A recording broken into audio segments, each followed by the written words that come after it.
Bon,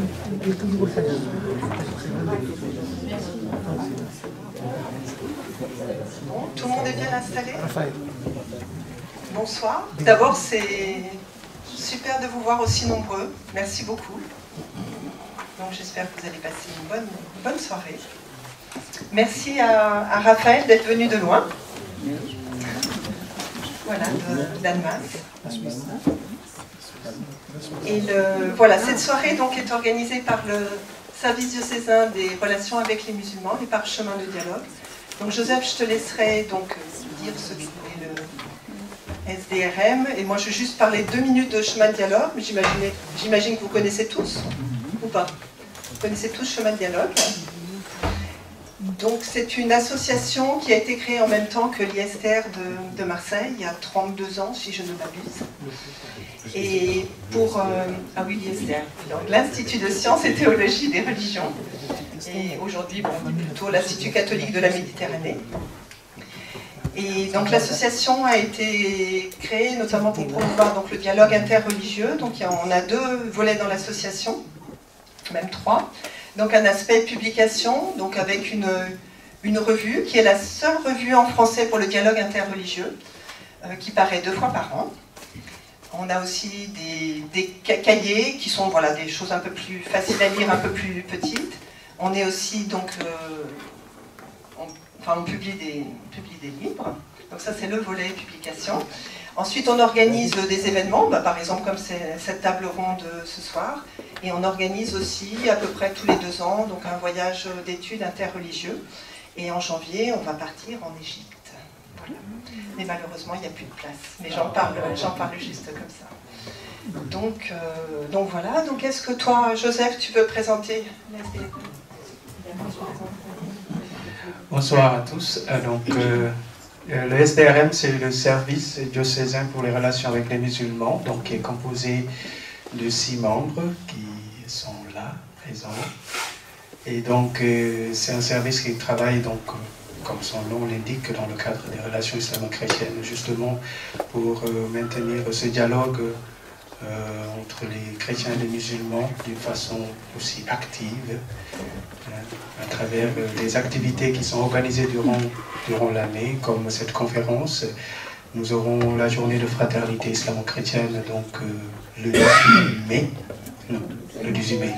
Donc notez cette date parce qu'elle est importante, le 18 mai. Et donc c'est une journée de fraternité qui regroupe des familles musulmanes et chrétiennes.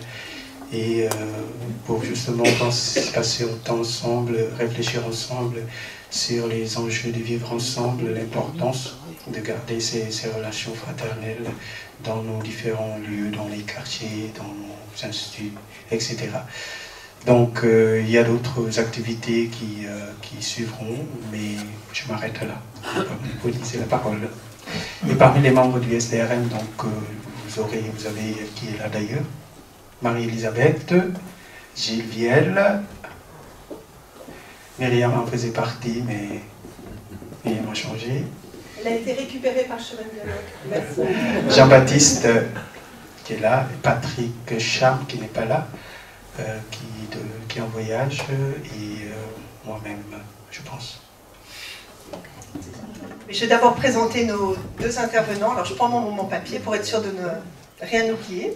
Donc d'abord, voilà, Adès Salem, que vous connaissez tous, j'imagine, théologien, imam itinérant, professeur de maths, et responsable d'une association de soutien scolaire qui s'appelle La Plume de la Vie, et engagé donc, dans pas mal de choses, et donc dans le dialogue islamo-chrétien.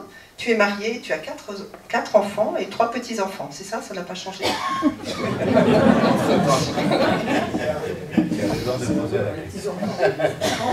Donc, alors ensuite, Raphaël.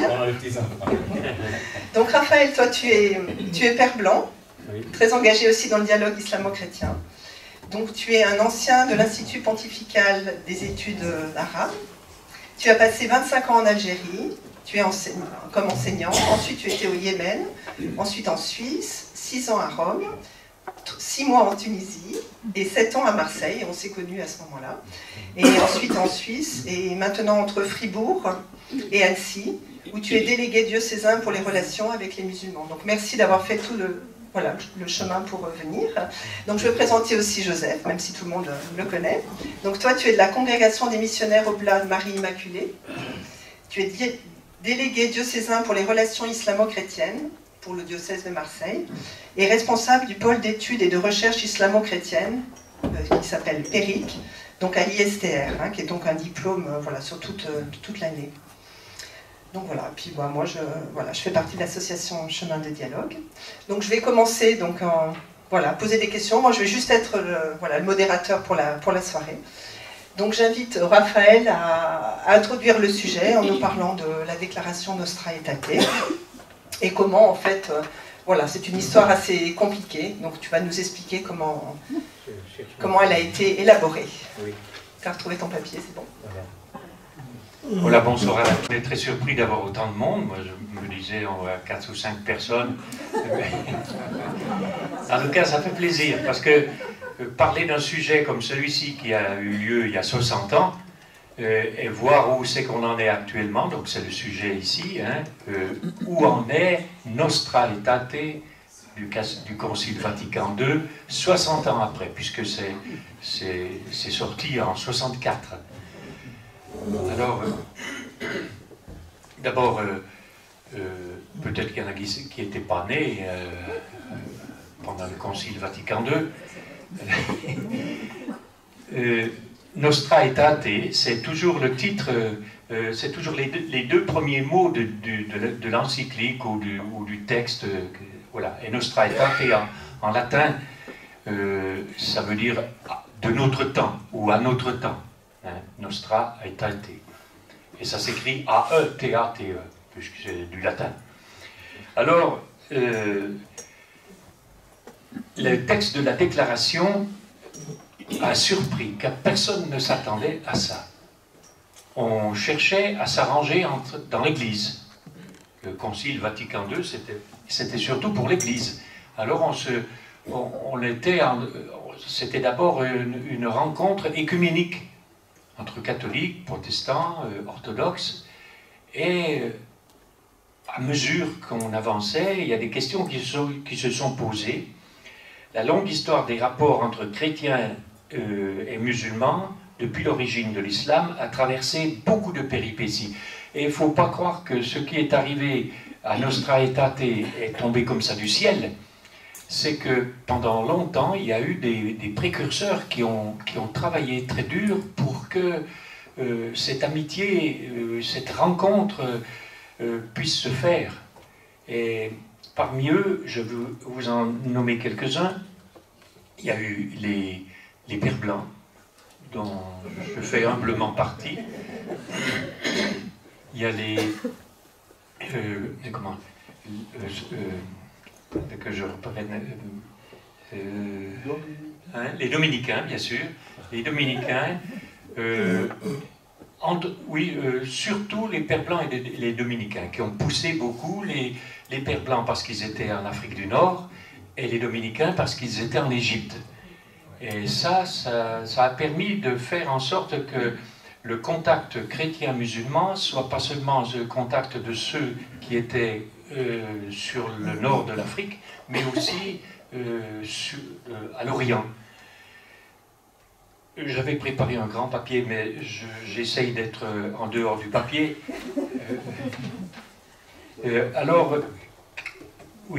Alors, jésuites, j'ai oublié les jésuites, il y en a parmi nous. Ah. Non, mais vous alliez le dire. Hein. Alors les jésuites, les Pères Blancs, les Dominicains repensaient leur vue sur l'islam au contact des musulmans. Et ça, c'est important. Ce n'est pas des choses qui se font au niveau des papiers, c'est au niveau du contact, les uns envers les autres. Et les jésuites, dès 1950, revoient leur mission auprès des musulmans au Proche-Orient. Les Pères Blancs en Afrique du Nord, et surtout à cause des consignes de leur fondateur, le cardinal Lavigerie, qui était très strict là-dessus, en disant ne prêchez jamais l'évangile, prêchez-le par vos actes, par votre charité. Et on en est encore là. Hein. Bon, et il y a des noms qu'il faudrait que vous reteniez. Il y a aussi des petits frères de Jésus, hein, parce que j'en vois un tout au fond là-bas, il y a une petite sœur, il y a deux petites sœurs de Jésus qui sont là aussi.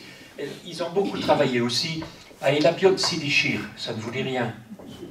Elabiot Sidishir, c'est au sud d'Oran, à 400 km au sud de Oran, sur les hauts plateaux. Et là, ils ont voulu vivre ce que vivait Charles de Foucault. Charles de Foucault n'a rien fondé, mais c'est venu après. Alors il y a quantité de petites fraternités. Alors donc, je parle des petits frères et des petites sœurs de Jésus, à Elabiot Sidishir. Louis Massignon, hein, il faut le noter aussi, Louis Massignon, il découvre l'islam mystique à travers le soufisme, et surtout celui de El Hallaj. Hein, alors ça vous rappelle un peu certaines choses, hein, si vous avez... le père Jean-Mohamed Abdel-Jalil, un Marocain devenu prêtre franciscain. Oui, je n'ai pas parlé des franciscains, il y en a ici? Heureusement, hein. Non, mais les franciscains aussi ont beaucoup travaillé pour ce dialogue islamo-chrétien, et ils continuent d'ailleurs. Louis Gardet, qui est un petit frère de Foucault, il ne l'a jamais annoncé, on l'a su comme ça, par la bande, mais Louis Gardet est un petit frère de Foucault, et il a écrit, entre autres, le titre qui reste le plus connu de Louis Gardet, c'est « Introduction à la théologie musulmane », ou bien « Connaître l'islam » dans la collection « Que sais-je ». Le père Anawati, qui était dominicain, qui est décédé, expert auprès de la Ligue arabe, il fonde au Caire l'Institut dominicain d'études orientales qu'on appelle l'IDEO. Hein, si vous allez au Caire, c'est une très très grande bibliothèque, l'IDEO, l'Institut des études orientales. Dominicain, oui, dominicain. Et puis, enfin, le philosophe Roger Arnaldez, je pense que vous le connaissez aussi, il a beaucoup écrit. Et puis l'Institut des belles lettres arabes, l'IBLA, I-B-L-A, Institut des belles lettres arabes, qui a été fondé à Tunis par le père Demerseman, un père blanc. Bon, je passe, hein, je ne veux pas m'arrêter trop longtemps. Et puis, de Marseille, l'archevêque de Marseille de l'époque, Monseigneur Etchegaray, oui, qui participe au concile, et comme il n'était pas très fort sur ces questions-là, il demande des conseils au père Abdel-Jalil de lui fournir des textes en vue d'éclairer les pères du concile sur les questions islamo-chrétiennes.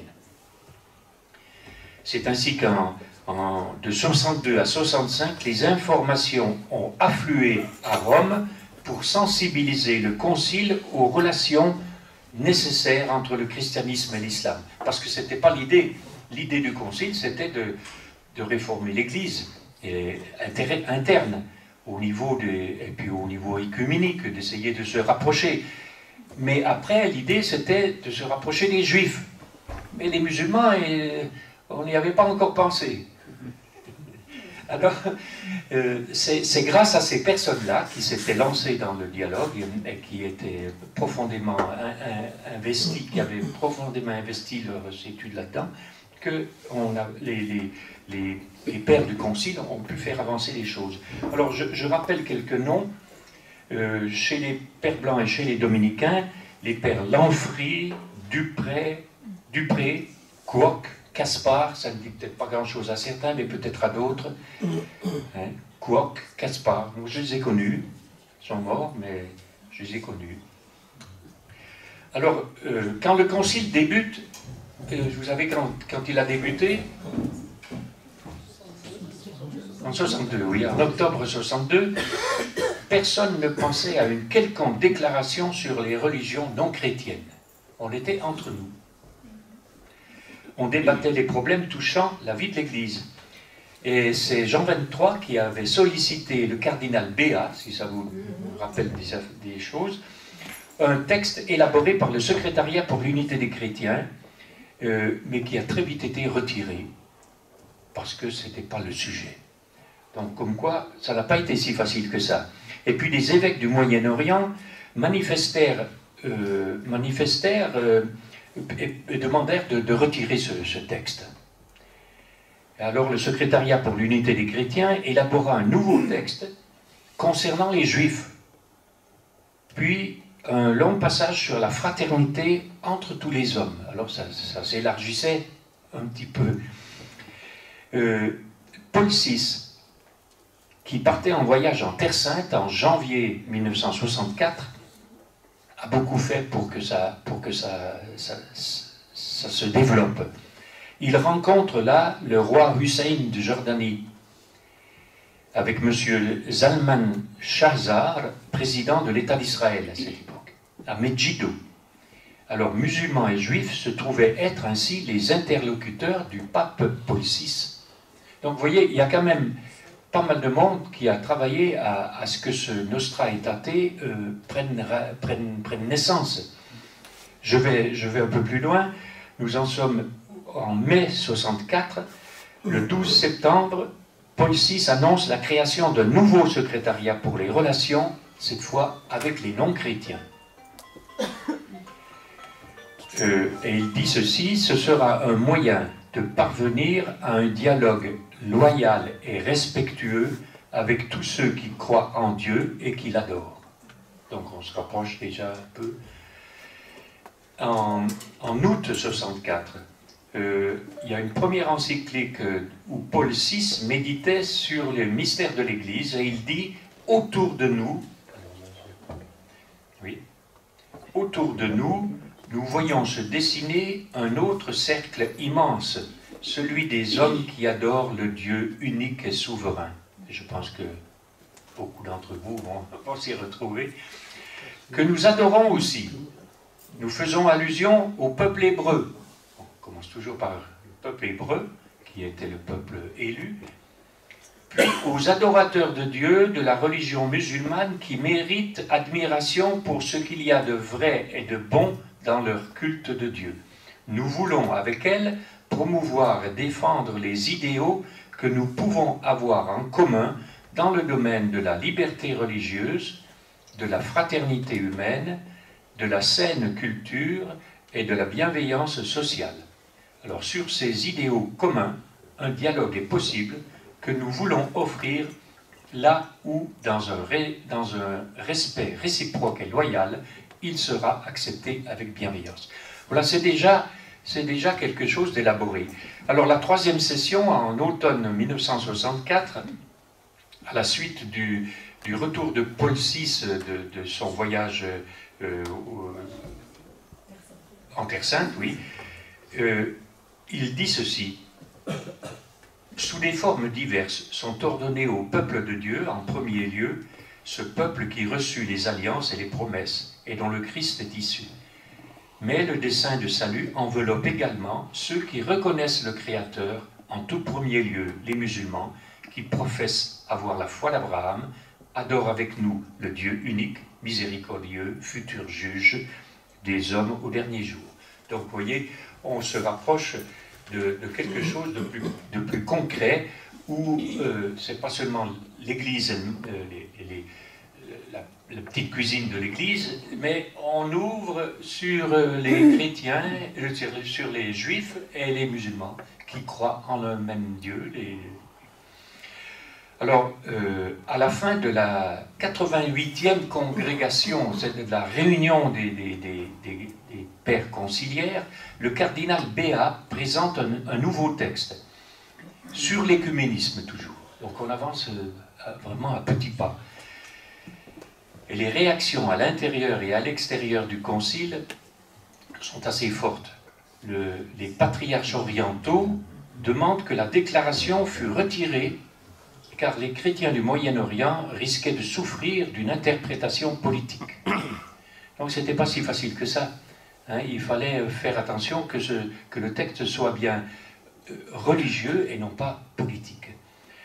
Alors la situation à la fin de la troisième session, en novembre 64, la déclaration fut approuvée. Mais ce n'est pas encore la fin. J'abrège, mais je vous dis, le premier paragraphe insistait sur l'unité de la famille humaine. Le deuxième paragraphe s'intéressait aux formes religieuses élaborées au cours de l'histoire, telles que l'animisme, l'hindouisme et le bouddhisme. Donc il en fallait pour tout le monde. Les catholiques étaient invités à dialoguer avec tous ces chercheurs de Dieu. Le troisième paragraphe était spécifiquement adressé aux musulmans. Et là, je ne vous lis pas tout de suite le texte parce qu'il a été encore modifié.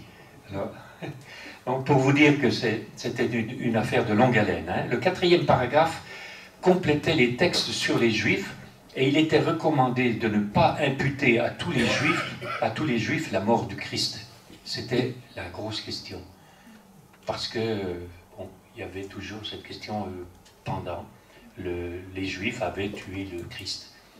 Alors, il y a une très belle allocution du cardinal Béat qui dit « Il s'agit d'une question religieuse dans laquelle le Concile ne veut rien d'autre que favoriser la paix.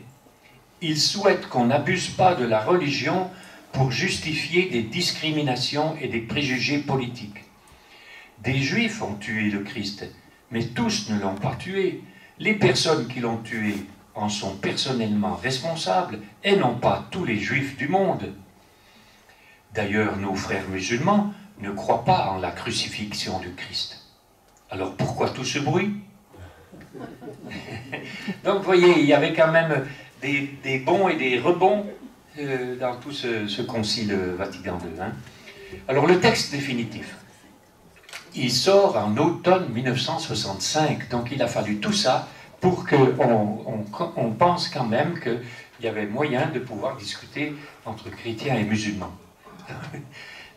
Alors, je vous lis le texte. Le nouveau texte est remanié par le secrétariat et distribué en août 1965.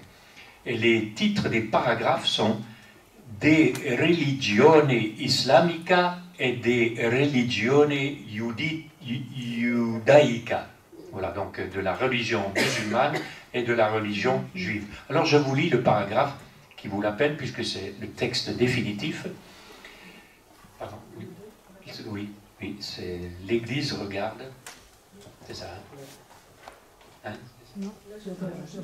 Ah non, c'est un peu plus loin, oui. Oui. Ah, je n'ai pas donné celui-là. Oui, ben, vous le lisez là. Hein. L'Église rejette. Voilà. Moi, je trouve qu'il y a une phrase qui est importante quand on parle du dialogue interreligieux, mais je dirais en général, alors c'était surtout effectivement sur les religions d'Asie, voilà, qui reflètent souvent un rayon de la vérité qui illumine tous les hommes. Donc ça, c'est avant de passer au paragraphe sur les musulmans. Agnès a beaucoup travaillé avec les religions orientales, alors de l'Extrême-Orient.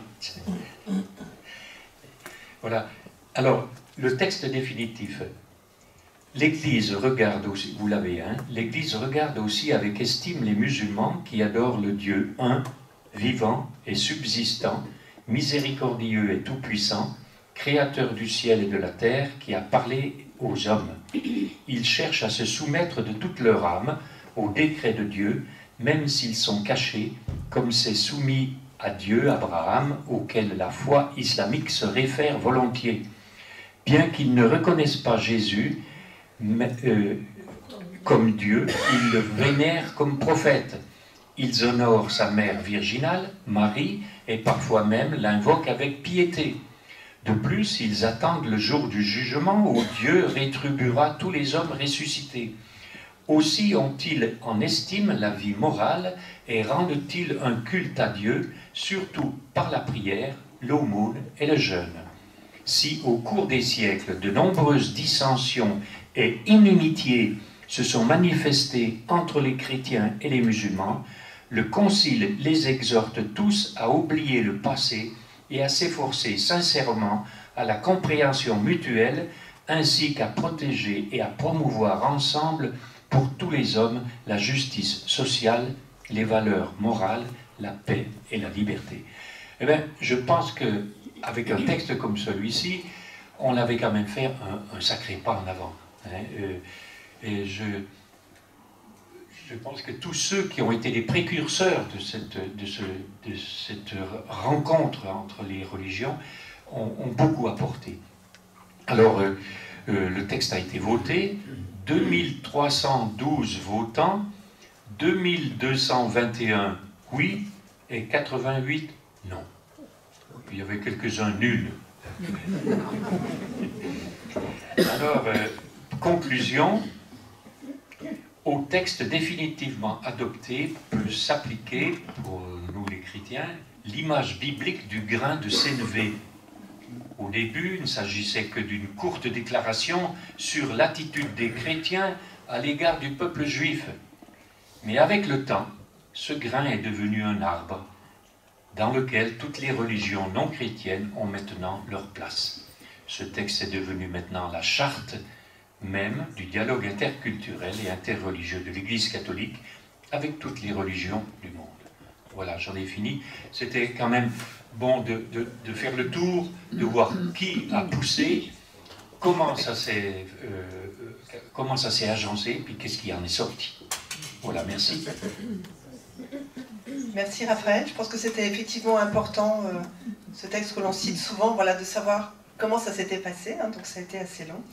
Donc maintenant, Abdessalem, ça demande de savoir comment, voilà, toi tu te places par rapport à ça, notamment en nous donnant des références tirées du Coran.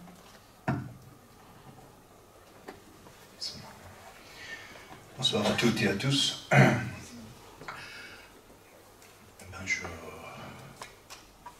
Je me trouve un peu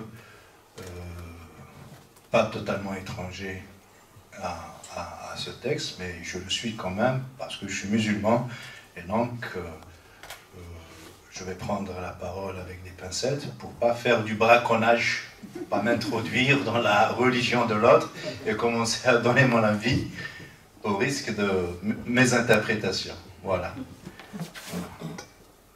Et si je me rends coupable de ça, n'hésitez pas à me le faire rappeler. Voilà.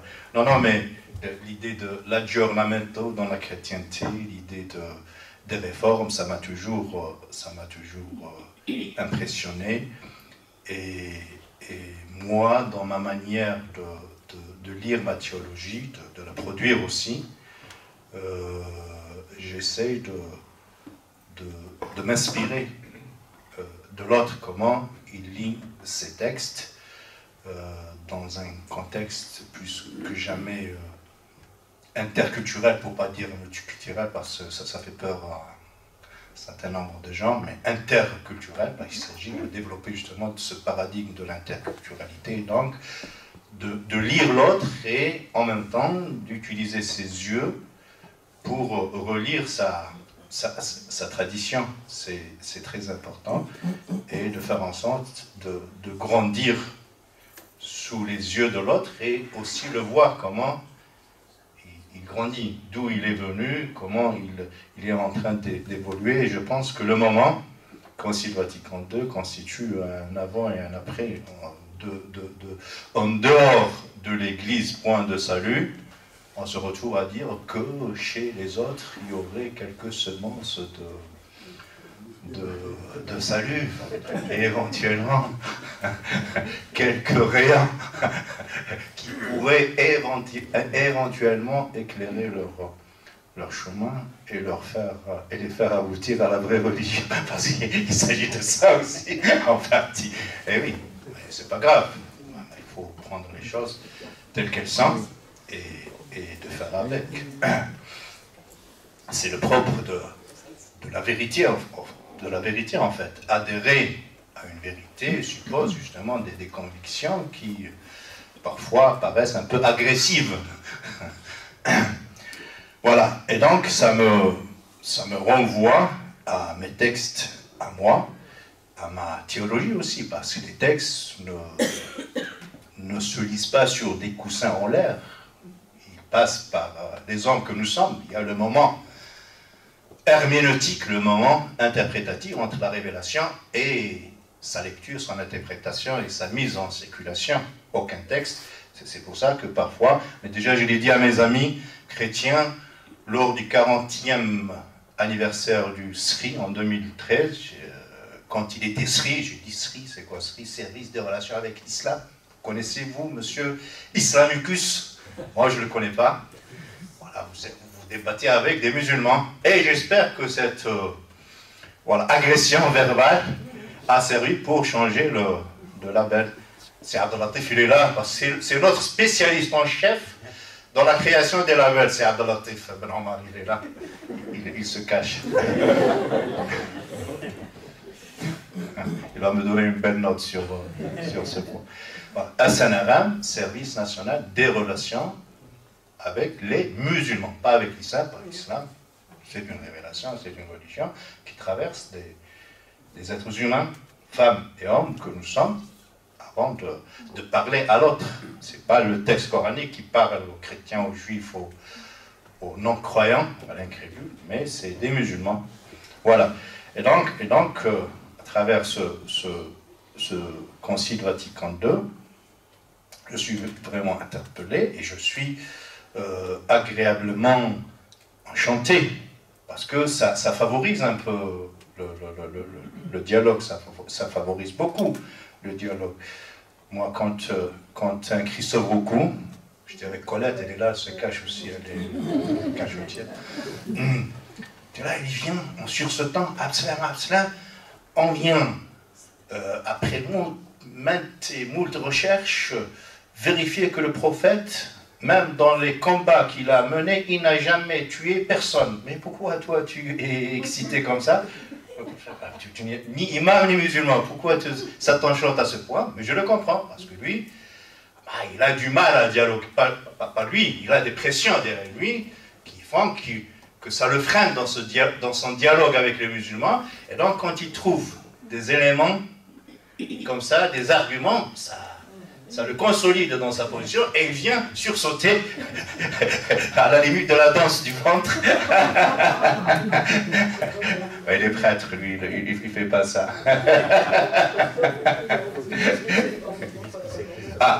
Christophe Roucou, c'est un grand monsieur, il présidait le SRI justement, à l'époque du SRI, avant qu'il ne se transforme en Nassaranam.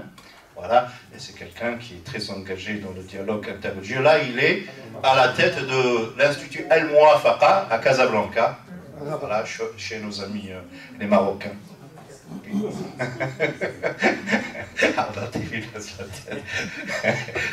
plus que des amis, c'est mon gendre, c'est un Marocain. Malheureusement, nul n'est pas fait. Et c'est à cause du dua de la prière qu'a fait M. Abdelatif, justement. Voilà, donc ça m'aide. Et donc, chez moi, j'ai une vraie bibliothèque autour de ce concile, en fait, et j'ai essayé, dans les limites du temps qui est le mien, parce qu'on est toujours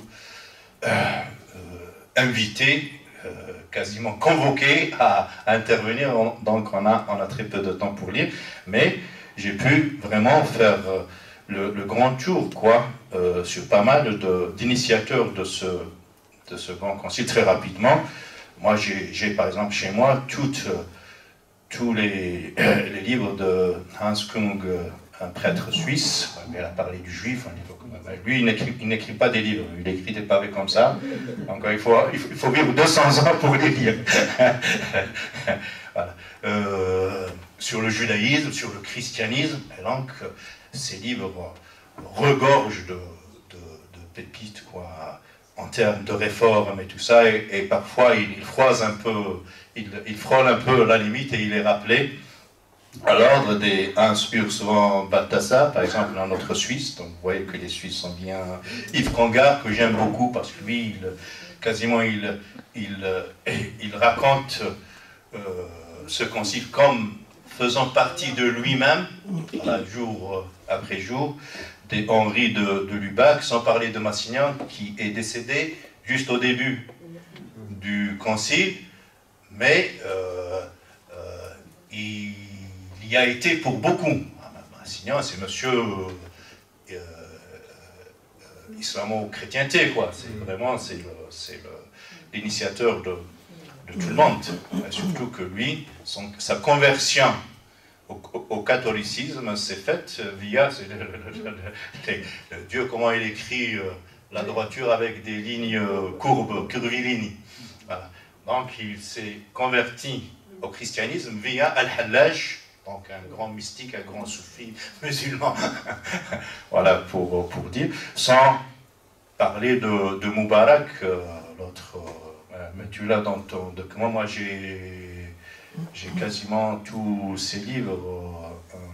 Un Libanais, c'est l'ami aussi de Jean Abdel Jalil, voilà, le Marocain converti au christianisme. Moi, je recommande, et je vais me taire après, peut-être je reprendrai la parole, ou alors je dirais au moins un verset. Mais juste, avant de le dire, j'allais vous recommander un livre qui m'a été offert par Colette, ici par l'ISTR, Discrétion, confidence islamo-chrétienne, préfacé par notre cardinal Jean-Marc Abin, qui vient de perdre son papa aujourd'hui même, pour l'information. Une belle préface et un livre, en fait, qui est fait de correspondance entre Jaumier, Jacques Jaumier, deux grands maîtres de l'interreligieux, de l'islamo-chrétien, et Bormans. Bormans, voilà. Et donc c'est un très beau livre, on le lit d'un seul jet et il regorge de pépites parce que c'est pas de la théorisation, c'est vraiment des correspondances autour de l'actualité islamo-chrétienne. Voilà. Donc depuis leur fief, donc ils essayaient de brasser tout ce qui se passait dans le monde islamo-chrétien. Discrétion, confidence islamo-chrétienne. Voilà. Il n'est pas trop gros, c'est comme ça. non, mais honnêtement... Édition Chemin de Dialogue, hein. Oui. On en a en stock, c'est bon. Ok. Donc, vous me devez des royalties, Dominique. Non, c'est un très très beau livre. Voilà. En plus, chez moi, donc, je cherche l'écho de cet esprit de réforme dans le sens d'aller vers l'autre et de construire avec lui. Je trouve l'écho dans mon écriture. Je dis moi, parce que j'ai un rapport intime avec mon texte coranique. J'ai envoyé à Agnès plein de paragraphes, je vais me contenter peut-être d'un ou deux. Dieu inclut dans son projet de salut toutes les traditions, pour peu que ces traditions soient choisies en conscience par imitation, soient le fruit d'une recherche, et qu'elles soient appuyées sur une foi en Dieu, une espérance de sa rencontre, et traduite ici-bas par un élan dans le bel agir. Tout au long de sa vie, l'être humain, il essaie d'être dans le bel agir.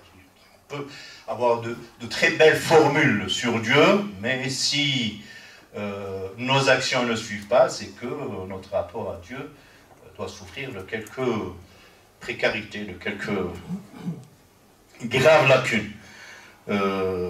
Il nous dit dans la sourate 2, à Génesis 62, verset 62, « Certes, ceux qui ont cru, ceux qui se sont judaïsés », je choisis cette traduction, quoique « Al-lavina hadou » veut dire un peu plus que ceux qui se sont judaïsés, parce que dans hadou, il y a Yahoud, donc la religion, mais il y a la notion de hidayah, donc qui sont à la recherche de l'hidayah, de la guidance, en se judaïsant. Ce n'est pas se judaïser pour imiter, pour faire partie d'une ethnie. Non, se judaïser à la recherche d'une foi, d'un sens à sa vie. Voilà. En langue arabe, ça renvoie aux deux acceptions, en fait. Voilà, mais je vais prendre la traduction. Les Nazaréens, donc les chrétiens, et les Sabéens, c'est en fait les chercheurs de la vérité, les pèlerins de la vérité qui sont dans une conversion permanente à la recherche de la vérité. quiconque d'entre eux a cru en Dieu, voilà, au jour du jugement dernier, et s'est inscrit dans le bel agir, je le disais tout à l'heure, voilà, c'est juste ça, sera récompensé par son Seigneur, il ne sera jamais inquiété, ni jamais affligé. Voilà, donc le salut, le Coran, il accorde le salut à toutes ces confessions, pour peu qu'elles soient choisies après un examen de conscience et pas juste imitées. À chacun de vous, dans un autre paragraphe, et je vais m'arrêter là, à chacun de vous, nous avons donné une loi et une voie. Si Dieu l'avait voulu, il aurait fait de vous une seule communauté. C'est-à-dire, il veut nous dire que la diversité, pour Dieu, est irréductible. Elle correspond en fait à l'infini, l'infinité de qualité en Dieu. Et ça, on parle de 99, mais 99, on se mettra parfois sur la signification de 99 noms. En fait, la parole prophétique qui a parlé de 99 noms, c'est pour dire aux musulmans d'aller choisir de tous les noms de Dieu, qui sont une infinité. Dieu, il a autant de noms qu'il a de qualités, et le nombre de qualités de Dieu est infini. On ne peut pas les réduire à 99.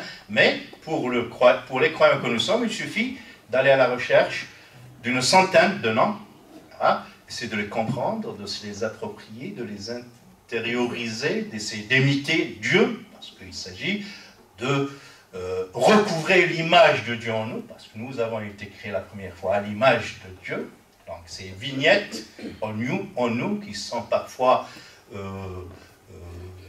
enveloppées, ennuagées, on est censé de désennuager, n'est-ce pas, de dégager cette poussière pour les faire revivre et permettre à ces rayons, pas un seul rayon, à ces centrales nucléaires de rayonnement en nous, de resplendir et en même temps de nous prédisposer à recevoir les rayons qui sont dans les textes. Mais de toute façon, sans avoir travaillé au préalable ces capteurs intérieurs, on ne pourra jamais capter cette lumière, quelle que soit cette lumière. Et donc, pour les croyants que nous sommes, on est moins chercheurs de cette lumière, parce qu'elle est là, elle ne s'est jamais absentée, que des gens qui essaient de travailler justement cette intériorité pour lui permettre justement de recevoir ces lumières en quantité et en qualité.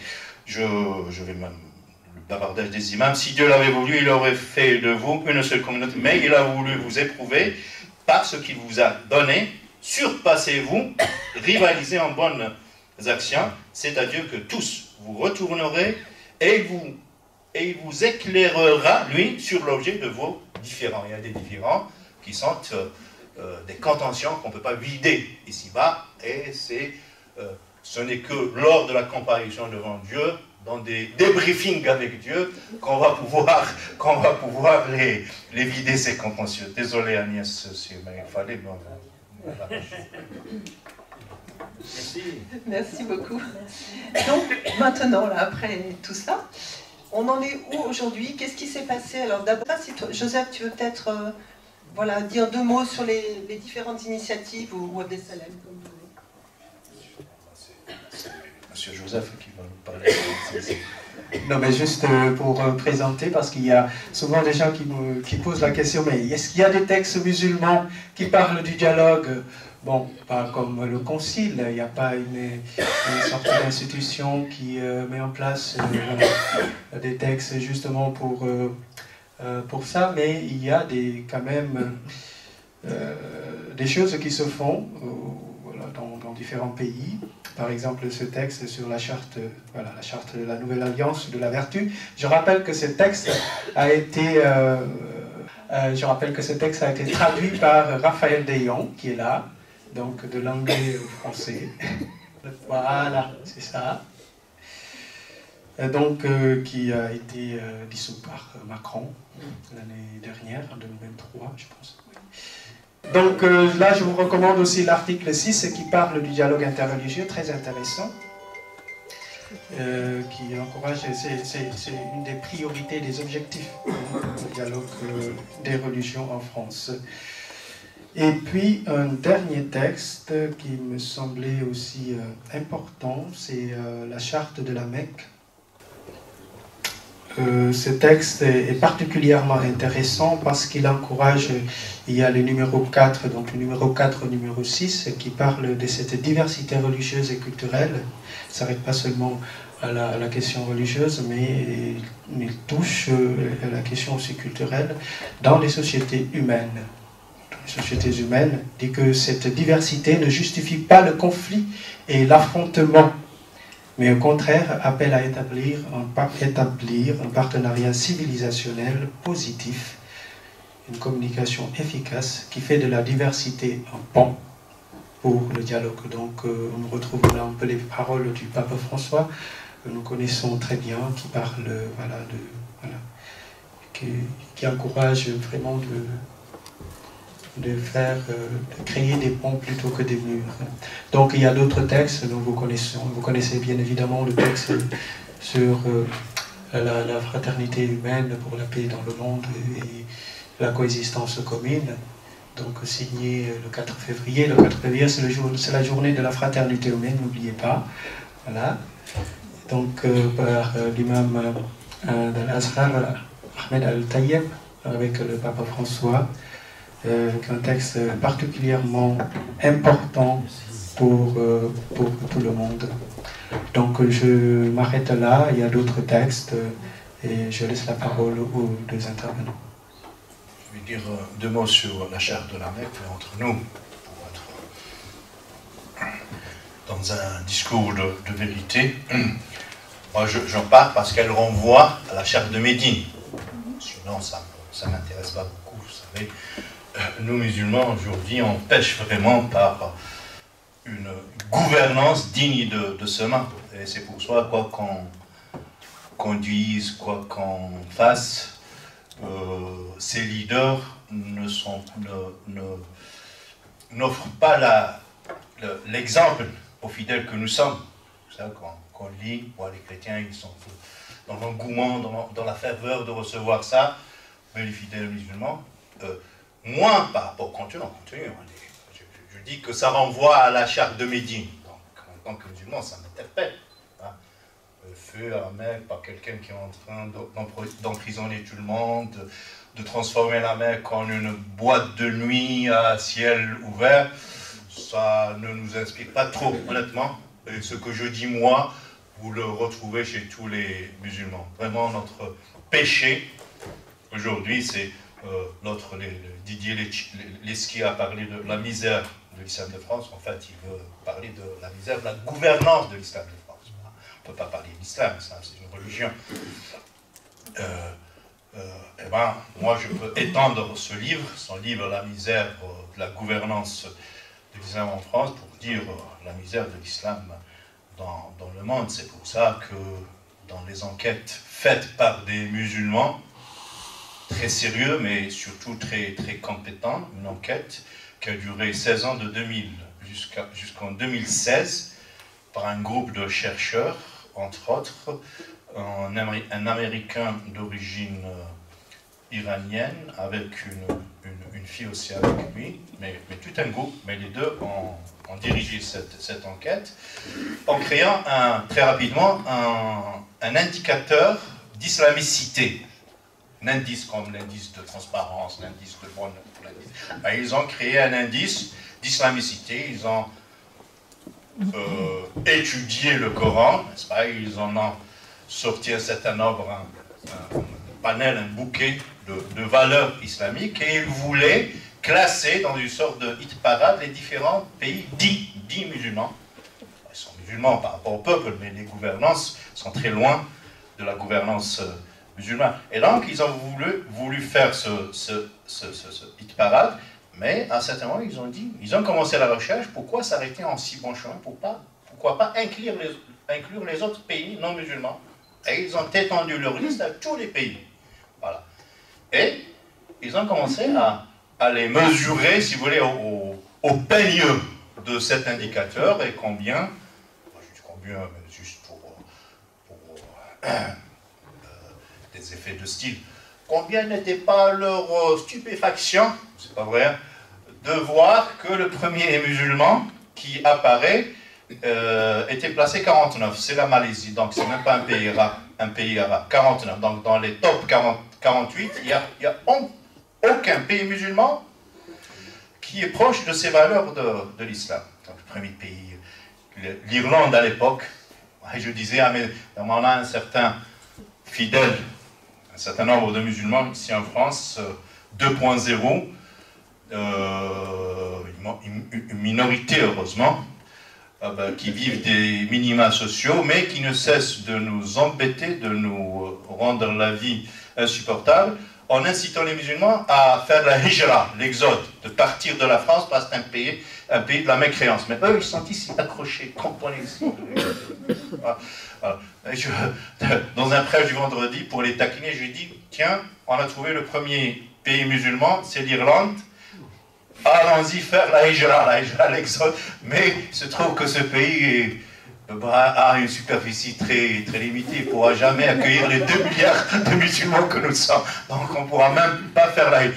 Et la Mecque, qui est la Mecque, c'est-à-dire que c'est le pays de la hijra, elle était classée 98 dans l'Arabie Saoudite. 98. Donc voilà, juste pour dire le petit mot sur la charte de la Mecque. Donc, je dirais 2 mots sur la référence de cette charte de la Mecque. Le prophète, quand il est parti, quand il était contraint de partir de la Mecque, chercher asile chez les Médinois qui étaient plus accueillants, et la première chose qu'il a faite après la construction de la mosquée, c'est d'avoir rédigé une constitution inclusive, une charte inclusive qui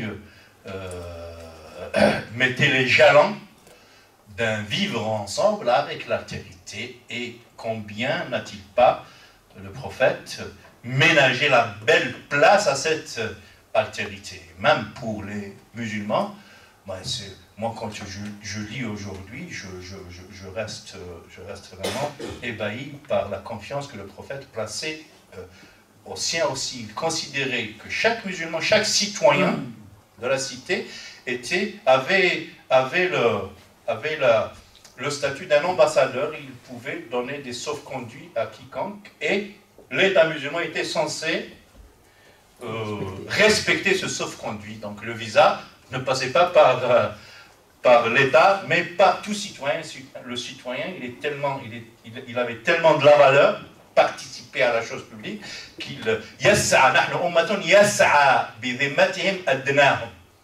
nous sommes une communauté dont la parole du plus petit de la cité engage cette communauté. Voilà. Donc c'est de cette charte de Médine qu'il s'agit de parler. Peut-être un de ces jours on fera, justement, comme je suis en train de parler de Nostra Aetate avec un chrétien, peut-être l'autre fois on parlera de notre Nostra Aetate initiale aussi, cette charte médinoise. À la prochaine fois. Est-ce que vous avez d'autres choses à ajouter sur cet aspect institutionnel avant qu'on passe à ce qui se fait concrètement sur le terrain, notamment à Marseille? Oui. Alors, je voudrais aussi dire que, bon, merci à Abdesalam de tout ce développement qu'il nous a donné. Et il parlait du père Bormans, Maurice Bormans. Je me suis inspiré, pour tout ce que je vous ai dit tout à l'heure, là, je me suis inspiré d'un livre de Bormans qui avait 60 pages, enfin, un texte de 60 pages sur Nostra Aetate. Et je vous en ai tiré 6 pages. Donc j'ai quand même fait un travail de synthèse terrible. Mais je crois qu'on voulait passer à ce qui était maintenant le dialogue islamo-chrétien au niveau concret, c'est ça, hein? Oui.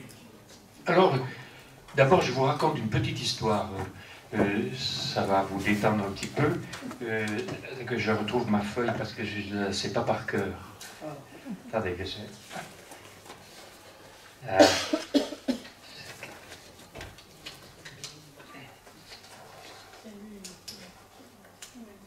Ça va être la dernière, voilà. Alors, le titre, c'est « Le sujet n'est pas là ». On a, on a une maison qu'on appelle la maison Généralis à Rome. Et là, on reçoit beaucoup de monde. Et c'est parmi les étudiants qui ont fréquenté notre maison, nous avons eu la joie de faire connaissance avec Mustapha. Mustapha est un étudiant universitaire nigérien qui a commencé ses études en Tunisie et qui avait besoin de consulter notre bibliothèque pour le sujet de sa thèse. Je ne vous dirai pas tout de suite quel est le sujet, parce que le sujet n'est pas là. Je vais vous le laisser découvrir à travers cette intéressante anecdote. Notre maison Généralis est une tente au pan très large qui accueille tout au long de l'année des pères blancs, des familles, des amis. Et c'est ainsi qu'à une table, notre Mustapha s'est vu un jour partager sa pasta avec un confrère qui était arrivé le matin même avec quelques membres de sa famille. Alors ils étaient à table, et puis Mustapha était avec eux. Rien de bien nouveau jusque-là, cet accueil est tradition chez nous. Alors la conversation s'engage entre notre confrère et notre étudiant. « Qu'est-ce que tu fais là comme étude ici ?» demande mon ami Père Blanc. « De la théologie à l'université de la Grégorienne. » « Et quel est le sujet de ta thèse ?»« Les relations islamo-chrétiennes au Niger de la période de la colonisation à nos jours. » « Ah, tu t'intéresses aux musulmans ? Peine perdue. Tu t'imagines, ils croient qu'un prophète leur a fait une révélation. Mais père, ne croyez-vous pas que Dieu se révèle chaque jour ? Et Mustapha de donner avec le calme et la douceur qu'on lui connaît, un témoignage de sa foi en un Dieu qui n'a pas de préjugés et qui se révèle à tous. Mais dis donc, t'es musulman ? S'inquiète notre confrère. Le sujet n'est pas là, mon père. Voilà, c'était pour vous dire que c'est pas si simple que ça. Et je pense qu'il est important que nous puissions continuer des actions concrètes entre nous. Alors, si tu veux bien, Jean-Paul, j'ai piqué dans tes emails un petit compte rendu que tu avais fait pour Monseigneur Aveline. À cette époque-là, il y avait une visite ad limina. Et alors tu ne savais pas trop comment présenter la rencontre islamo-chrétienne, alors j'ai repris ce que tu avais concentré là. Alors, la mission de ce service diocésain, c'est entretenir dans le diocèse la préoccupation du dialogue avec les musulmans. C'est entretenir les liens avec la communauté musulmane, c'est répondre aux sollicitations dans le diocèse, c'est-à-dire dans les paroisses, dans les collèges, être un lien entre le monde musulman et le diocèse, c'est-à-dire ici avec l'archevêque,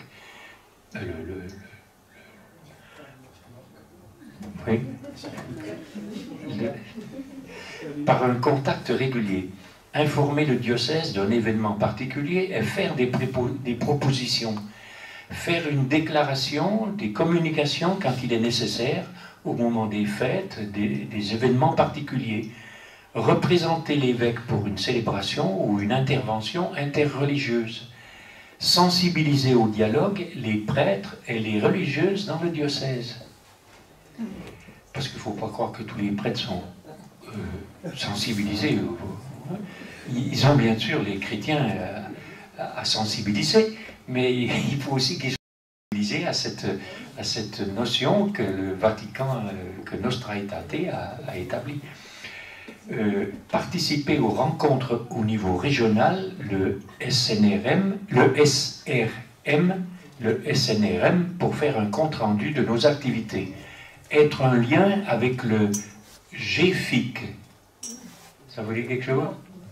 C'est le groupe des foyers islamo-chrétiens. GFIC, groupe des foyers islamo-chrétiens.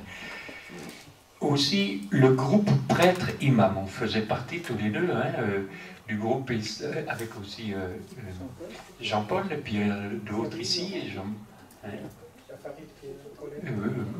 Saïda, Mustapha, oui, voilà. on faisait, ça existe encore, hein, le groupe Imam Prêtre. Ça nous permet de nous rencontrer sur des sujets qu'on choisit et qu'on prépare un musulman et un chrétien, ou un musulman et une chrétienne, ou une chrétienne et un musulman. Il y avait aussi Colette, bien sûr, et Saïda. Et ça nous aide après pour faire notre prédication ou pour faire la khutbah. Hein, oui. L'un et l'autre, au moins, quand on s'adresse à nos paroissiens ou à des fidèles à la mosquée, d'avoir des idées ouvertes aux autres. Voilà, donc ça c'était le groupe Imam Prêtre, les groupes interreligieux qui existent ou qui se créent dans le diocèse de Marseille. Le pôle d'études islamo-chrétiennes de l'Institut des sciences et théologie des religions. Et je laisse peut-être la parole à Agnès qui voudrait parler du groupe de Saint-Théodore.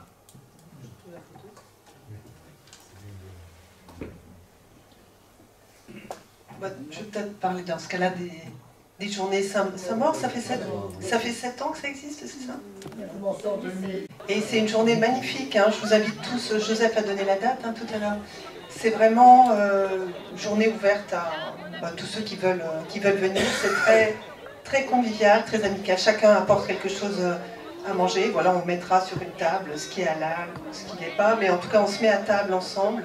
Et il y a aussi des temps de partage en petits groupes et puis aussi des chants, de la musique. Voilà, nous sommes devant ce qu'on appelle cette table sacrée où nous avons une Bible et un Coran à côté qui représentent un peu les écritures saintes de nos différentes religions. À l'occasion de cette journée de fraternité islamo-chrétienne à Saint-Maur, où nous essayons aujourd'hui, avec les familles musulmanes et chrétiennes, de vivre la fraternité, voilà, de partager ensemble nos richesses et puis de pouvoir repartir enrichi de l'autre et pouvoir aussi donner aux autres personnes que nous rencontrerons sur notre chemin cette richesse que nous avons reçue. Ce qui est beau dans ces rencontres, c'est que nous déjà, nous aspirons du thème, nous en discutons et nous nous en reconnaissons déjà en amont. Et c'est un moment qui est très appréciable par tous. Donc chaque année on choisit un thème. Cette année c'est la fraternité. Je ne sais pas si tu l'as dit, mais voilà, nous nous sommes retrouvés à travailler autour de Youssef, qui nous a réunis cette année. Voilà, avec la fraternité de ses frères et ce qu'il en a vécu. Donc, celui avec la casquette, là, c'est l'évêque, hein? C'est le cardinal.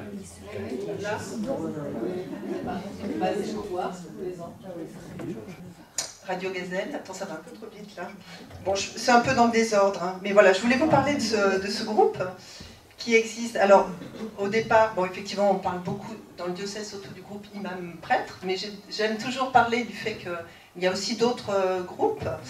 Et ce groupe-là, en fait, avait commencé en 2012 sous l'initiative de Colette et d'Étienne Renaud, que j'avais eu la chance de rencontrer. Alors là, cette photo est prise une semaine avant son décès, donc en 2013. Et on continue de se réunir, donc chrétiens et musulmans, dans une petite école catholique où il n'y a que des enfants musulmans, donc le symbole est beau. Et les membres du groupe, alors c'est comme ça que je t'ai connue, hein, des Salem au départ. Et donc les membres, il y en a qui sont partis, d'autres qui sont arrivés. Maintenant on a quelques soufis avec nous et c'est vrai que c'est assez chouette. Alors ça fait plusieurs années qu'il y a une prière pour la paix à Notre-Dame de la Garde le 1er janvier. Donc voilà quelques photos de la dernière fois. Et donc on s'y retrouvera cette année. Hein, oui. Donc voilà quelques photos qu'Abdel Salem a fournies. Voilà, les autres photos, vous les avez déjà vues, hein, rapidement. Donc vous voyez tous les sourires hein, de tout le monde. Zeyna. Et là, on avait tous écrit à la fin de la rencontre, voilà, des petits mots sur notre espérance. Hein. Je ne sais plus quel était exactement le sujet d'ailleurs, mais on avait tout accroché ça sur le grand figuier. Vous voyez, c'est beau. Donc voilà. La miséricorde.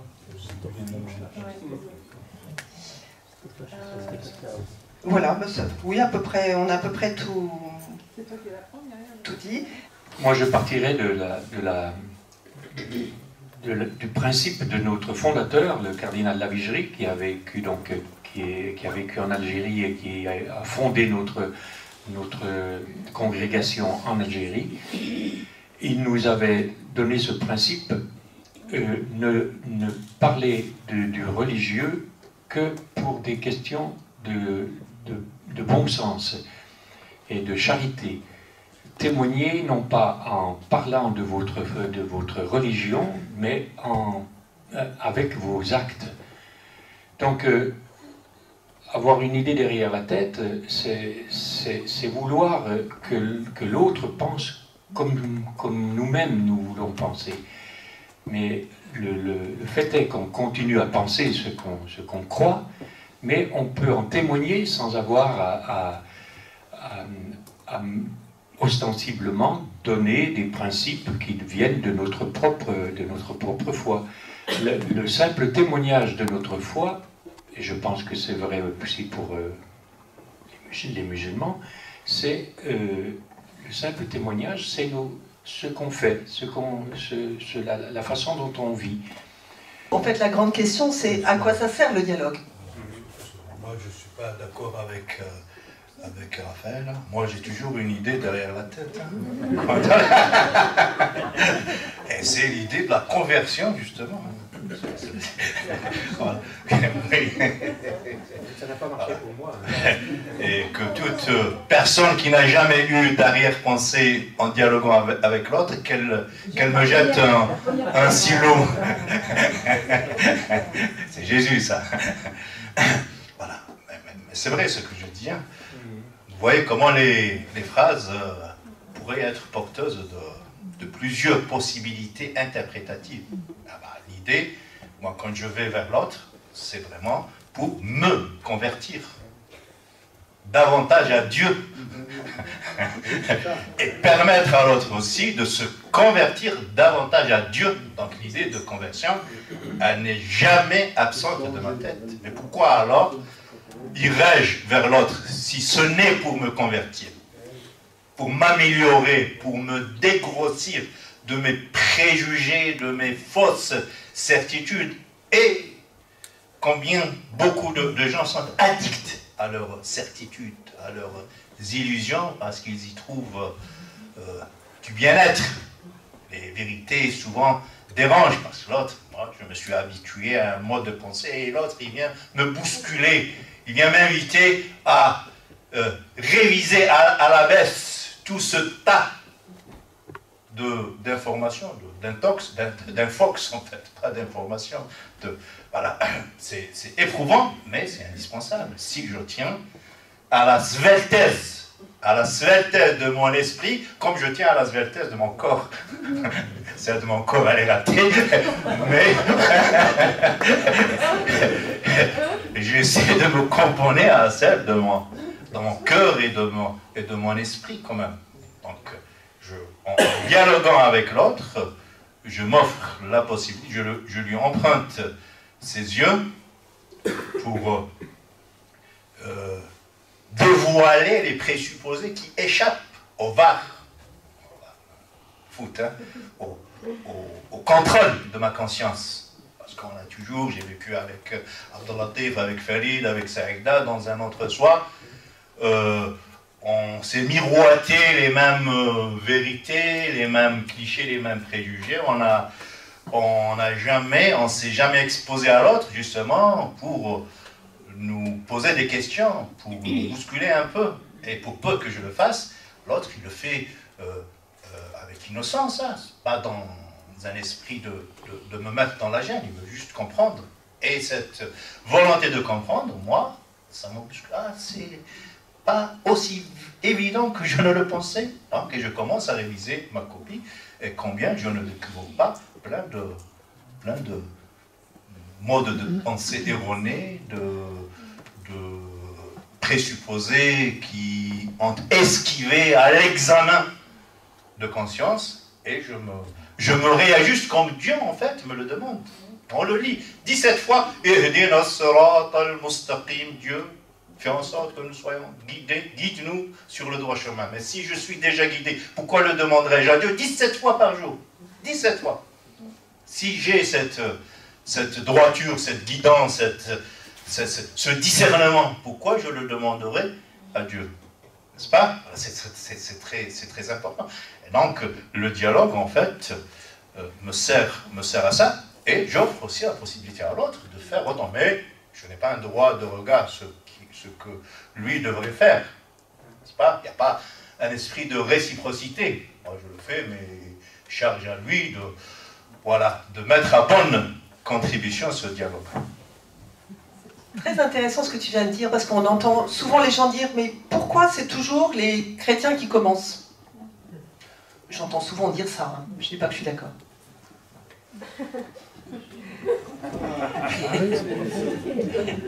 Ouais, on avait un sujet qu'on a débattu entre imams et prêtres, les préjugés des chrétiens sur les musulmans et les préjugés des musulmans sur les chrétiens. J'ai toute la liste ici, si vous la voulez, je peux vous l'envoyer, mais on va peut-être pas continuer là-dessus. Ce serait peut-être bon, je pense, Agnès, qu'on laisse le temps pour les questions, s'il y a des questions, si toutefois il y en a. Juste par rapport à ce qu'Agnès dit, moi je trouve que souvent nous mesurons le dialogue dans la réciprocité. Je pense qu'en tant que chrétien, moi je ne vis pas ma foi sous cette réciprocité. Le dialogue il est gratuit. Ma foi me pousse à cette gratuité. Voilà. Donc souvent on mesure parce que l'autre ne vient pas, ou parce que l'autre attend, ou parce que non. C'est justement ça le danger. Dans notre expérience de foi, certainement, l'attente peut être dangereuse si vraiment on reconstruit quelque chose avec les autres. Je suis Sorana, je viens de l'Albanie. Nous avons des relations vraiment fraternelles et le dialogue, ça continue toujours. Et des petites... le partage a été, parce que nous sommes vraiment tout bien mélangés entre nous. Et je retiens très bien ça, la charité, hein, nous est commune. Mais je me souviens aussi, et ça m'a enraciné encore plus dans ce dialogue, d'un professeur à Rome qui disait ce dialogue il est basé sur le fondament, et c'est musulman, ça veut dire être soumis et se soumettre que à Dieu. Et cette obéissance, nous l'avons, nous les chrétiens, l'obéissance du Christ au Père. Et c'est cette soumission et obéissance. Et il disait, nous, on se retrouve dans comment on donne réponse à la souffrance, comme le Fils unique pour nous les chrétiens, qui accepte et comme ils répondent au Père, que soit fait ta volonté, c'est donc là il y a vraiment le sens de où on se rencontre. Merci. Entre deux personnes en dialogue, si l'un des deux se croit supérieur à l'autre, c'est fichu. Il ne peut pas y avoir de confiance. Or, c'est bien souvent, et c'est ce qu'on peut reprocher à la déclaration de Nostra Aetate, c'est que l'autre a une parcelle de vérité. Oui, c'est ça. Non. J'espère que tu crois que ta religion est la meilleure pour toi. Crois-moi, fais-moi confiance lorsque je te dis que ma religion est la meilleure pour moi. Je ne prétends pas juger ta religion. C'est toi qui peux m'éclairer sur elle, et moi, je peux bien t'éclairer sur la mienne. Mais ce n'est pas tomber dans le relativisme que de dire ça. Parce que le relativisme, c'est dire que toutes les religions se valent. Non, je n'ai pas de jugement sur la religion de l'autre. Donc je ne peux pas tomber sur le relativisme. Et je crois qu'on peut réaliser ce genre de choses quand on est attelé à des actions communes. Voilà. Pas seulement à discuter, mais lorsqu'on est confronté à une action commune au profit de l'humanité. Enfin, voilà. Quelque chose que j'avais envie de dire ce soir, c'est qu'en fait, il y a quatre... ça vient d'un texte qui s'appelle Dialogue et annonce en 91. Il y a 4 sortes de dialogues, vous m'y faites penser. Il n'y a pas de hiérarchie entre ces différents dialogues. Il y a le dialogue de la vie, de vivre ensemble, de s'inviter pour les fêtes, etc. Le bon voisinage. Il y a le dialogue des œuvres, donc faire des choses ensemble. Ça, c'est plus le dialogue de la charité, ou pour la justice. Il y a le dialogue des échanges théologiques, alors peut-être ce qu'on essaye de faire ici, à l'Institut catholique de la Méditerranée. Il y a aussi le dialogue de l'expérience religieuse, et là, on est plus au niveau spirituel, et notamment dans notre groupe avec effectivement des soufis, on arrive à des choses très, très belles. Et voilà, donc je voulais parler de ça, et que du coup, on peut se stimuler et avoir de l'admiration pour ce que vit l'autre. Juste pour rigoler, donc moi je me joins à mon ami qui est fin connaisseur de l'islam maghrébin, lui, donc il ne faut pas se méprendre sur ses propos. Je me joins à lui pour revendiquer un concile Vatican III pour transformer ce rayon en un faisceau de rayons, de lumière.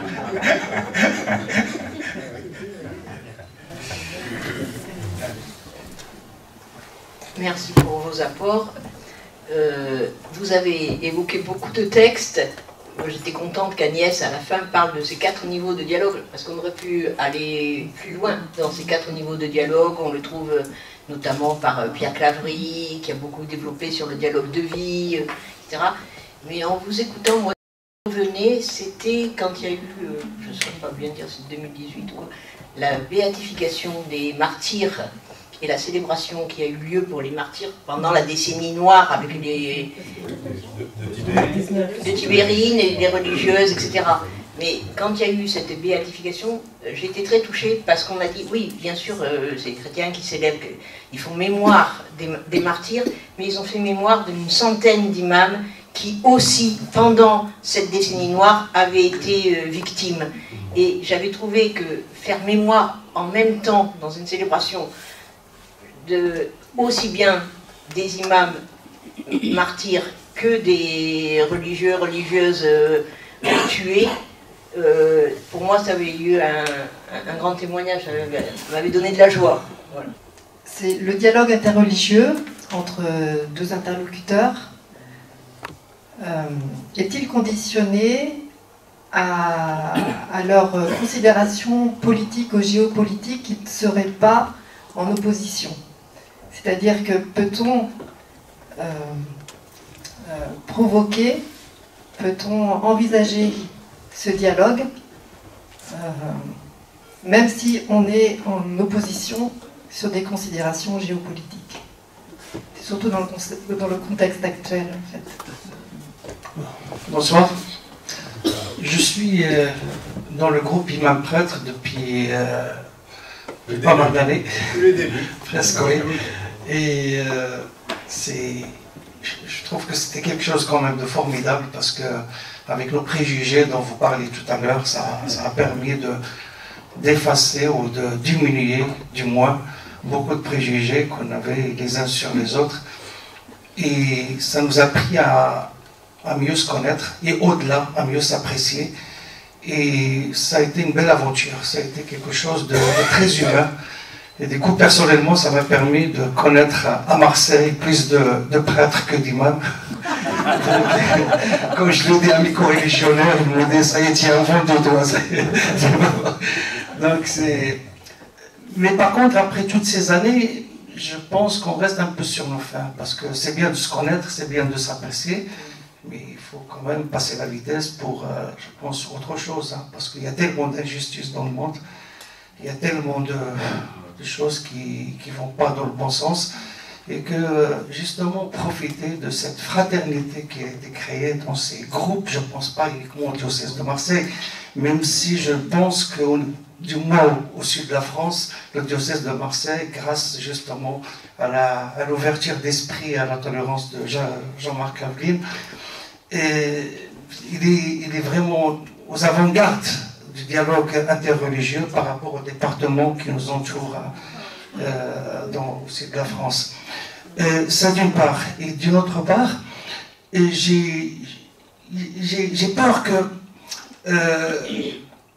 Nostra Aetate, c'est en partie grâce à lui qu'on est là. Il faut dire les choses comme ils sont. C'est pour ça, moi, je pense que la question que se posent certains chrétiens, elle n'a pas lieu de se poser parce que c'est toujours les chrétiens qui ont, enfin, les catholiques, hein, soyons précis, les catholiques qui sont demandeurs de ce dialogue. Nous, on essaie de suivre, faute justement de structures qui vont nous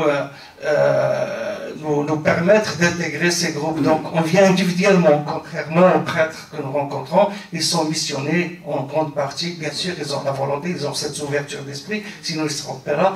Je ne pense pas que le diocèse impose à qui que ce soit d'aller vers les musulmans, mais sincèrement il y a quand même une organisation derrière. Nous on vient voilà, à titre personnel. Et pour ne pas être trop long, justement, comme je l'ai dit tout à l'heure, je pense que ce texte du Concile Vatican II, il est à la fois porteur d'espoir, mais en même temps, il porte en lui des germes qui nous permettent pas d'aller encore plus loin. Je suis désolé, c'est pas pour... parce que le mot « oubli » qui a été cité me dérange. Le mot ? Oubli. Voilà, oubli. Et voilà, moi ça me dérange. Exhorter, je vous cite ce qui a été dit dans le texte Nostra Aetate, les exhorte tous à oublier leur passé. Moi je trouve que oublier ne doit pas être, ça n'a jamais été une raison valable pour avancer vers l'autre. Au contraire, moi je pense que c'est très important de regarder en face nos histoires respectives, de les évaluer chacun comme il doit le faire, parce que oublier, pour moi, c'est les ingrédients de l'hypocrisie dans les relations. L'hypocrisie, je vais aller encore plus loin, donc on ne va pas se voiler la face. C'est une manière de rester dans l'hypocrisie, parce que chacun il n'ose pas parler de ce qu'il traîne comme casserole historique. Donc moi je pense que il faut, et c'est très important de ne pas oublier, mais pour moi on peut aller de l'avant. Et voilà, ma question, pour ne pas être trop long, parce que là je ne veux pas monopoliser la parole, c'est que qu'est-ce que vous proposez après 60 ans? Comment, après 60 ans de ce dialogue, pour aller au-delà, pour essayer de créer quelque chose de fort, quelque chose qui a de l'impact dans notre société, qui est malade malheureusement, et que par exemple d'avoir des projets communs, porteurs d'espoir, porteurs de volonté d'aller de l'avant, aussi une voix forte contre l'injustice, d'où qu'elle vient, et d'où elle touche, parce que j'ai pas envie que les chrétiens, dès qu'il y ait un attentat touchant les chrétiens d'Orient, par exemple, ils se soulèvent, et quand ça touche un village ou carrément un pays, on ne les entend pas. Et c'est réciproque pour les musulmans, hein, je ne parle pas. Donc il ne faut pas que l'injustice, enfin déclarer ou hausser la voix contre l'injustice soit géométrie variable. Voilà, l'injustice c'est l'injustice. Qu'elle touche un musulman, qu'elle touche un chrétien, qu'elle touche... Je vois que tu es impatient pour... Voilà, donc je m'arrête là. Moi je voudrais remonter déjà à Mustapha. Je voulais te dire, tu sais, vous avez quand même fait, imam prêtre, vous avez organisé des petits déjeuners sur... bon, c'est peut-être pas grand-chose, mais à Saint-Charles, hein, pendant un certain temps. C'était justement une intention de vouloir dépasser la discussion simplement entre nous, et puis faire quelque chose de concret. Mais c'est certain qu'on peut aller beaucoup plus loin. Maintenant, évidemment, pour répondre à Myriam, à la question que tu posais sur la question géopolitique, c'est très délicat, c'est sûr, c'est très délicat, mais moi, je lis le texte de Paul VI qui disait au congrès eucharistique de Bombay, les vicissitudes, c'est pas pour revenir en arrière et effacer le passé, les vicissitudes de l'histoire ont assez souvent dans le passé opposé les peuples arabes aux peuples d'Occident. Et là j'ai laissé tomber un petit passage qui était parce que les peuples d'Occident étaient souvent, se montraient souvent supérieurs aux autres. Et c'est dans le texte, mais je ne l'avais pas mis parce que ça faisait trop long. La collaboration au sein du monde arabe des communautés chrétiennes et musulmanes n'a pas toujours été sans difficulté. Cette vérité n'a pas à être méconnue, mais à être vue clairement. C'est une condition requise pour améliorer la situation actuelle. La culture occidentale doit beaucoup à la culture arabe, la réciproque est vraie également. C'est là une loi profonde de la providence divine qui nous a voulu différents, non pour nous opposer ou pour nous imposer les uns aux autres, mais pour nous enrichir de nos diversités même. Et là, on retombe dans la sourate 5. Voilà. Donc, c'est le sujet que tu poses, Myriam, n'est pas simple. Hein. On va le voir probablement dans les événements qui vont se passer en Syrie. Oui. Mais deux mots, c'est tellement vaste et éclaté que je ne pense pas pouvoir dire beaucoup de choses sur ce problème. Je vois que la préoccupation est partagée entre Myriam et Moustapha. Moi, j'ai entendu par la même sang, à quelques mots près, c'est la même préoccupation.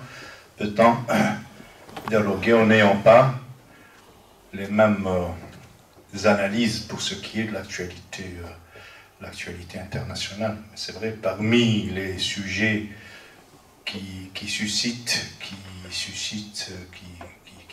représentent des pierres d'achoppement dans le dialogue, mais on essaie de les contourner, à défaut de pouvoir les prendre en face par les cornes, on essaie pour le moment de les contourner en fait, parce que ce travail se fait sur les mentalités, le travail sur les mentalités infuse sur la longue temporalité. On ne peut pas du jour au lendemain mettre sur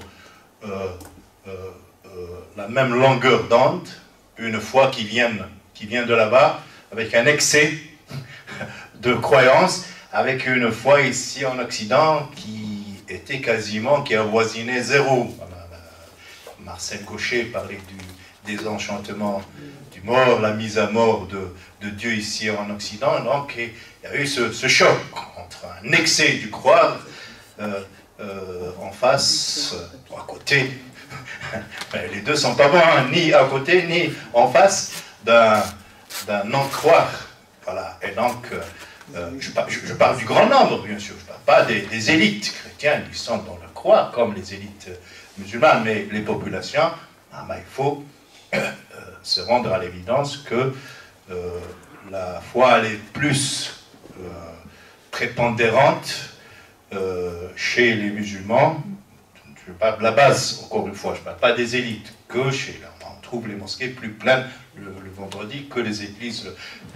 C'est un constat, voilà. Et donc il faut faire avec. L'Église a eu son long négoce avec l'État. C'est pas moi musulman qui vient en tant que religion, pas en tant qu'individu qui débarque fraîchement, d'imposer à l'Église de fonctionner avec le même enthousiasme que moi, n'est-ce pas? Mais dans ces clubs fermés, on va dire, imams, prêtres, on essaie d'aborder ces choses, mais même là, à ce niveau, c'est pas encore acquis. On a traversé, là, on la traverse encore, donc cette crise au Moyen-Orient, ce génocide à ciel ouvert qui se fait à Gaza, mais dans nos groupes, on n'arrive toujours pas à en parler. C'est difficile, tellement les avis divergent, mais Inch'Allah, viendra le jour où on avancera dans ce dialogue. Et encore une fois, ce genre, si vous voulez,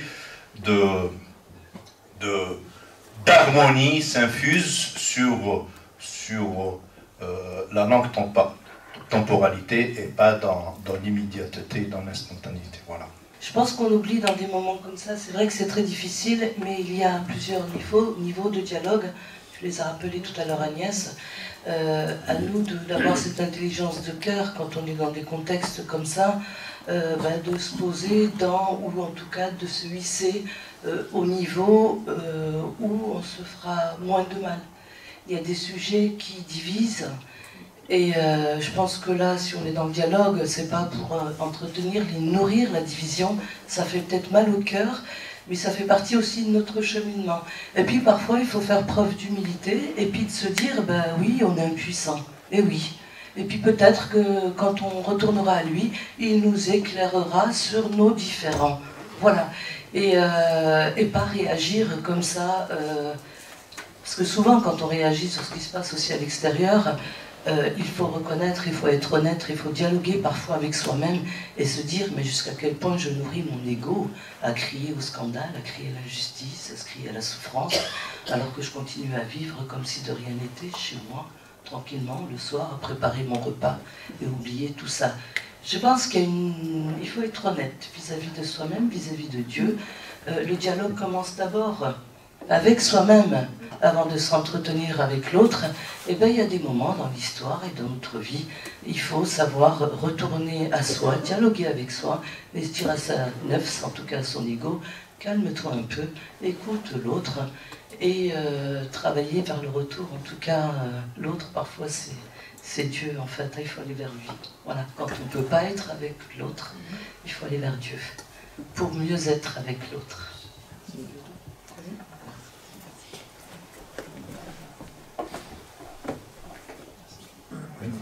Bonsoir, merci pour vos interventions. Moi, j'ai été frappée par ce que disait Mustapha tout à l'heure. Mais qu'est-ce qu'on fait aujourd'hui? Est-ce qu'il y a quelque chose qui va bouger? Moi, il me vient ce qu'on vit ici à Marseille avec la Méditerranée. Depuis que le pape est venu, il a quand même lancé quelque chose d'assez fort. Et nous avons notre cardinal qui a été quand même nommé par le pape pour continuer cette je dirais, c'est un peu le pontificat de notre pape François à la Méditerranée. Il a commencé par Lampedusa, il a fait tout ce tour de la Méditerranée parce qu'il sent qu'effectivement on a à construire quelque chose de plus grand entre les religions et bien entendu avec l'islam. Et une des choses qui est frappante, c'est aussi cette fameuse théologie de la Méditerranée. Je ne sais pas si tu pourrais en dire davantage, parce que là, récemment, il y a des théologiens qui ont encore fait des choses. Moi, je suis informée, je ne suis pas théologienne, mais à mon niveau, je trouve que c'est un défi extraordinaire pour notre société, pour nos jeunes, pour notre Église catholique, hein, parce qu'on va jusqu'à dire que, par exemple, le pape avait dit ça à Naples, je crois, qu'il voulait que dans les séminaires, les prêtres puissent être formés à l'islam, comme ils sont formés à la théologie chrétienne. Vous voyez ? Et donc cette réciprocité que l'on peut faire, qu'on peut vivre, c'est ça, dépasser un petit peu ce qu'on a fait jusqu'à maintenant. Et les portes sont ouvertes. Il faut que, enfin, pour moi, c'est un défi extraordinaire. Mais tu pourrais peut-être en dire davantage, parce que... On va en parler tout à l'heure, parce qu'il y a une qui est là, et qui fait partie des théologiennes et des théologiens, Colette, Dupont-Dire, et qui a longtemps travaillé et travaille encore dans le dialogue islamo-chrétien. Merci. J'ai rien à dire. Et surtout, je ne suis pas théologienne. Moi, je veux rebondir sur ce qu'a dit Mustapha d'abord, sur l'oubli. Quand je présente Nostra Aetate, je m'arrête toujours sur cette phrase en disant que l'oubli n'existe pas, qu'il y a des mémoires blessées de part et d'autre et qu'il faut entendre ces cris des mémoires et essayer, à travers la rencontre et le dialogue, de construire petit à petit un récit commun à partir d'histoires qui sont diverses et différentes. Donc, Mustapha, merci d'avoir dit ça, parce que je pense que c'est très important, notamment aujourd'hui où on voit bien que les mémoires sont à vif, à fleur de peau, et qu'il y a tout ce travail-là d'accompagnement et d'écoute des cris des uns et des autres. Ensuite, tu évoquais, Mared, la théologie de la Méditerranée. C'est pas la théologie de la Méditerranée, c'est la théologie dans le manifeste depuis la Méditerranée, à travers la Méditerranée, depuis reçu de la Méditerranée, c'est-à-dire reçu des peuples, des vies, des histoires des gens. C'est-à-dire c'est une théologie qui a les pieds sur terre, qui n'est pas dans une tour d'ivoire, mais qui se nourrit de ces vagues de la Méditerranée, ces vagues qui sont une richesse, mais qui sont meurtries aussi de tous ceux qui y meurent, de tous ceux qui y souffrent aujourd'hui, mais aussi voilà, riche de ces cultures très diverses. Voilà, une théologie qui reçoit, et je pense que la théologie, c'est un peu ce que disait Abdeslam tout à l'heure en parlant de la conversion, voilà, on a à peu près le même discours là-dessus, qu'on dialogue pour se convertir soi-même, ou en tout cas de toute façon on ne peut pas dialoguer sans se convertir soi-même. On est obligé par la rencontre de l'autre de se convertir, sinon on ne peut pas dialoguer, on ne peut pas continuer. Voilà, donc recevoir de l'autre, c'est aussi ça, cette théologie depuis la Méditerranée et à laquelle appelle le pape François. Bonsoir tout le monde, je m'appelle Abdelatif Taïf. L'ouverture de Mistral de tête, je crois, début 2000, ou quelque chose comme ça. J'étais à l'ouverture en présence de notre Seigneur Panafieux et j'ai été investi pendant 7 ans dans le dialogue islamo-chrétien avec un père qu'on nommait un père blanc, même s'il n'était pas aussi blanc. C'était Gilles Barrette. Il m'a formé à l'islam, à l'ISTR. Et peut-être avant 2000, j'avais proposé des chantiers, même en parlant à notre Seigneur Panafieux, que j'avais reçu à travers des radios locales, soit Dialogue, soit Radio Gazelle ou autre. Et je disais que pour moi, le mot dialogue ne convenait plus déjà en 2000. On dialogue lorsqu'on est loin et ainsi de suite. Et je parlais d'un vivre ensemble, mais pas politisé, pollué, polluant. C'est réel, c'est de réel. Et d'ailleurs, si on parle de la même chose avec Mustapha ou m'inspirant d'Abdeslam, que je tiens à saluer, j'étais honoré à plusieurs reprises, mais c'était avant 2000. Le Mistral m'avait emporté ailleurs. J'ai continué dans l'inter-religieux. J'avais aussi la lucidité de dire à travers la bioéthique Jean-François Mattei, je viens de redécouvrir une de mémoire et de tête pendant une dizaine d'années à la Timone. Je vais faire court parce que ça fait partie des réalités de dialogue islamo-chrétien, mais cette fois-ci à la Marseillaise. Ça veut dire droit au but. Et donc je disais à l'époque, pour commencer, en tant qu'aumônier à l'époque, j'étais honoré d'être remplacé par l'élévation, Mustapha. Ça veut dire l'élu, comme Abdeslam, ça veut dire la paix, comme Raphaël, Dieu guérit, on a besoin d'une guérison. Et donc je disais, on m'a dit le point de vue de l'islam, du judaïsme et ainsi de suite. J'ai dit, c'est dangereux ce que vous dites. C'est le point de vue d'un musulman. Et si aujourd'hui je parle en tant que musulman avec une singularité qui ressemble aux empreintes. Et s'il y a quelque chose qui a embrouillé les pistes, c'est le fait d'essentialiser.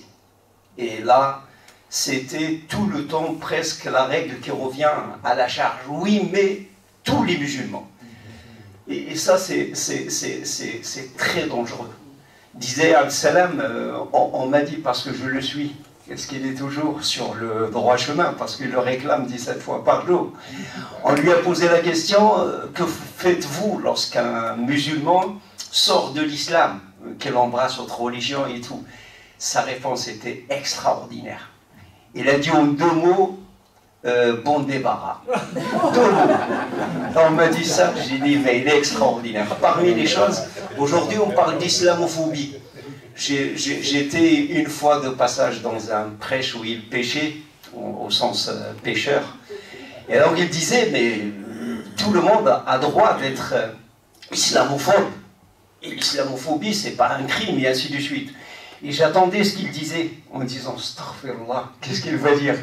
Il a dit, et joliment, hein, je ne sais pas s'il se rappelle ou pas, parce que je fais appel parfois à leur mémoire défaillante, ils me disent, non, je n'ai pas dit ça, moi.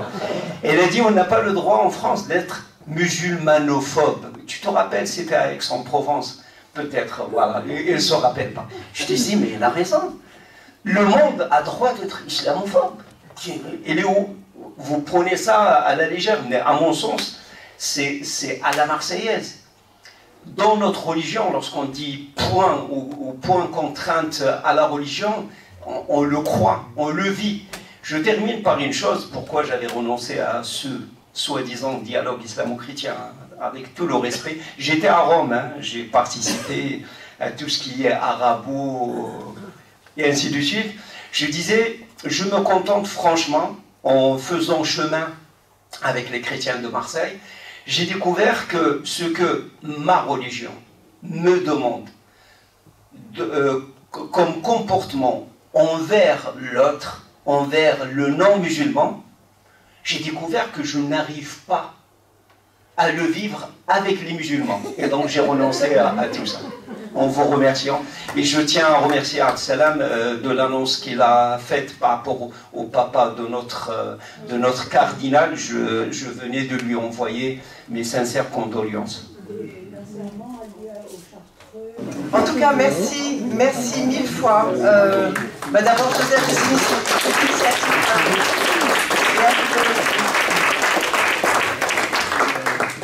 Merci. Merci à Agnès qui a mené l'affaire Rondeau. Et merci à vous tous. Merci à vous tout le monde pour l'écoute et surtout à cette heure tardive. Bon, j'ai pas vu quelqu'un qui somnole. Tout le monde était capé. C'est magnifique. Merci à vous pour l'intérêt que vous portez à ça et pour le respect aussi. Merci.